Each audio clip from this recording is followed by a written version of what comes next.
On va parler du paludisme, également appelé malaria. La maladie fait près de 500 000 morts par an, principalement en Afrique. La situation est d'autant plus préoccupante que depuis plusieurs années, les parasites développent des résistances aux molécules antipaludiques et les moustiques craignent de moins en moins les insecticides. Aujourd'hui, aucun vaccin n'est disponible et pourtant, on sait depuis très longtemps qu'une plante soigne efficacement la maladie. Cette plante, venue de Chine, qui s'appelle l'artémisia, est pourtant déconseillée par l'OMS et interdite dans un certain nombre de pays. Mais que cache cette interdiction? Peut-être les intérêts financiers des laboratoires pharmaceutiques qui ont fait de la malaria un business. En Afrique, justement, des chercheurs mènent des études de terrain pour prouver que l'artémisia est efficace et sans danger.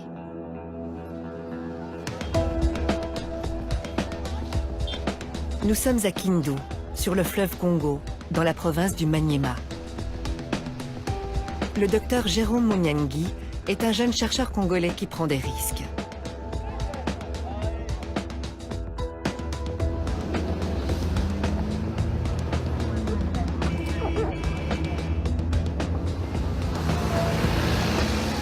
Après 3 heures de piste, le docteur Munyangi est accueilli comme l'enfant prodige dans son village natal.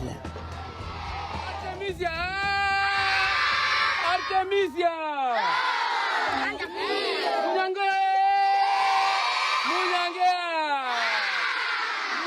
Les écoliers font la fête à l'homme qui les débarrassera peut-être de la malaria.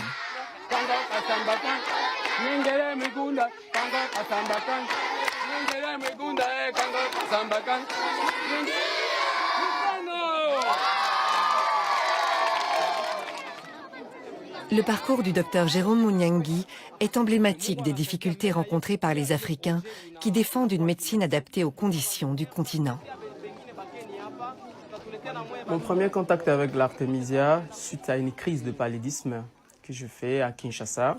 C'était un paludisme résistant, parce que j'avais déjà pris des antipaludéens, ça ne marchait pas.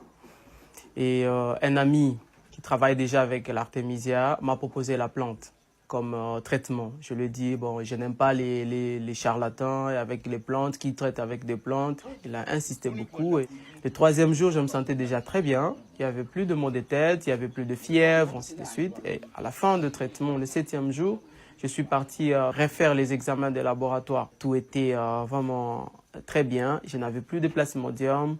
Et voilà, et c'était mon premier contact avec la plante artémisia. Pressionné par ce résultat, le docteur décide de consacrer la suite de ses études à la plante. Son diplôme de médecine et quelques feuilles d'artémisia sous le bras, il entame une maîtrise S-Sciences à Paris. Après 3 semaines d'analyse, nous étions vraiment très étonnés par le résultat que nous avons observé au laboratoire. Le professeur qui travaillait avec moi était très étonné. Elle a refait les examens elle-même. Je me rappelle encore l'un de mes professeurs qui me dit, voilà, et ça c'est une bombe. Et on ne peut pas que cette bombe puisse sauter dans notre laboratoire parce que juste les subventions des laboratoires proviennent de firmes pharmaceutiques. Et on a arrêté la recherche. On m'a même arraché mon cahier de laboratoire où il y avait des manipulations. Et tous les échantillons d'artémisia que j'avais amenés au laboratoire étaient confisqués. On a amené ça au bureau du directeur des laboratoires.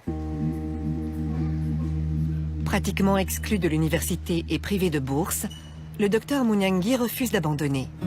Il prend contact avec Lucille Cornet-Vernet, qui va l'aider à poursuivre ses recherches. 2 personnes, donc là on a fait sur 1000 patients, et donc j'ai à ce moment-là commencé à chercher les fonds. Donc ces études ont été financées en fait par des amis, par des fondations, par des entreprises, simplement parce qu'ils croient vraiment qu'une plante peut être la solution pour ce fléau apocalyptique qu'est le palu en Afrique.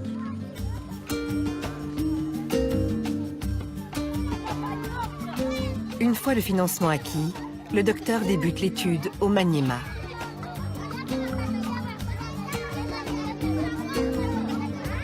1000 patients porteurs du falciparum sont identifiés. 500 prendront de la tisane d'artémisia et un médicament placebo. 500 autres, un médicament ACT et une tisane placebo.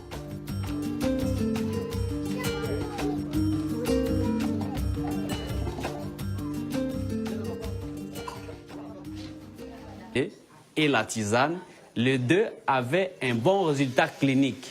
Mais quand vous faites la parasitologie, vous allez trouver que les malades qui étaient sous tisane, il y avait disparition de la charge parasitaire. Mais tandis que les malades qui étaient soumis sous traitement ACT, il y avait encore des parasites dans l'air sang, même si leur état clinique était déjà amélioré. Oui. Les résultats sont en effet spectaculaires. Alors que les médicaments ACT sont jugés efficaces à 80%, la tisane affiche un score de 97%. Et sans effet secondaire, contrairement aux médicaments. Le résultat était surprenant, positivement, et c'est là que les ennuis commencent avec la médecine conventionnelle. Quel genre d'ennui? Le premier ennui, c'est l'interdiction. À la fin de l'étude, nous devions organiser une conférence. Lorsque nous avons remis le résultat au médecin-chef des zones, tout de suite, il s'est interposé.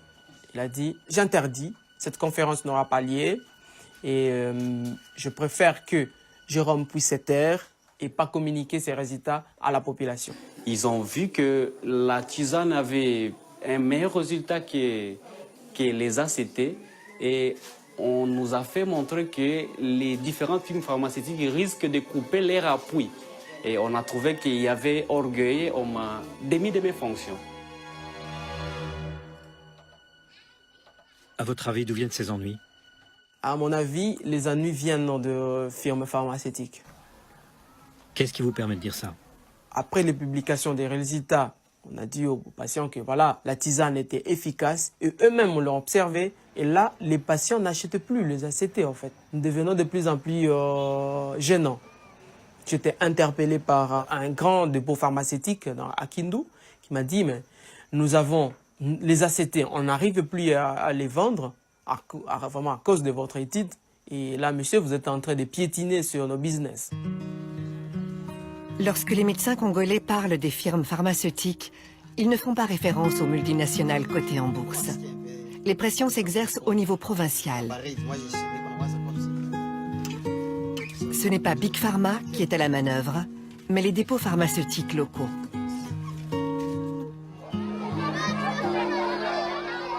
Après l'étude, les villageois adoptent la tisane dont ils ont été les cobayes. J'avais souvent la malaria avant. Mais depuis que j'ai participé à l'étude, je n'ai plus eu la malaria. Moi, j'ai toujours eu la malaria. Mais en prenant la tisane d'Artemisia, je me suis senti beaucoup mieux.